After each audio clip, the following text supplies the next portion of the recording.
போட்டி நடத்துறவங்க மேடையில சொல்றாங்க, காஞ்சிபுர பட்டு சேலையோட இறுதி போட்டின்னு.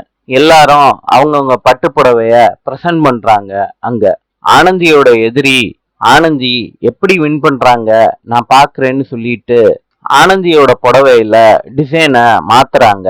ஆனந்தியும் அந்த புடவைய பாக்குறப்ப அதிர்ச்சி ஆயிடுறாங்க. என்ன பண்றதுன்னு தெரியாம அந்த டிசைன்ல சேஞ்சஸ கொண்டுட்டு வந்துட்டு பிரசன்ட் பண்றாங்க ஆனந்தி. பாண்டியன் ஸ்டோர்ஸ்ல வந்த ஜட்ஜஸ் எல்லாம் சொல்றாங்க, உங்க புடவையில கண்ணகி ரொம்ப கோபமா இருக்காங்க.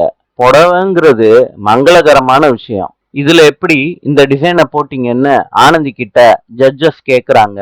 அதுக்கு ஆனந்தி பதில் கொடுக்கறாங்க. வீரபத்ரன் கேக்குறாரு ஆனந்தி கிட்ட, இந்த புடவையில உள்ள டிசைனு உங்களுக்கு அசிங்கமா தெரியலையான்னு வீரபத்ரன் கேக்குறாரு ஆனந்தி கிட்ட. ஆனந்தி சொல்றாங்க, பெண்களை அசிங்கமானவங்கன்னு சொல்ற உங்க சிந்தனையே குறுகிய மனப்பான்மை தான், அது உங்களுக்கு தெரியலையான்னு கேக்குறாங்க வீரபத்ரனை பார்த்து. எல்லாரும் எந்திரிச்சு கை தட்டுறாங்க ஆனந்தி சொன்னதை கேட்டு. ஆனந்தி அந்த மேடையை விட்டு வெளியே வந்த உடனே வீரபத்ரன் சொல்றாரு, எப்படியாவது போட்டியில ஜெயிச்சிடலான்னு திருப்பியும் இங்க வந்துடாத, உனக்கு சங்கு ஊதிடுவேன் அப்படின்னு சொல்லிட்டு போறாரு வீரபத்ரன் ஆனந்தி கிட்ட. இந்த வாக்குவாதத்தை போட்டிக்கு வந்த 2 பேரு பாக்குறாங்க. நாளை சந்திப்போம்.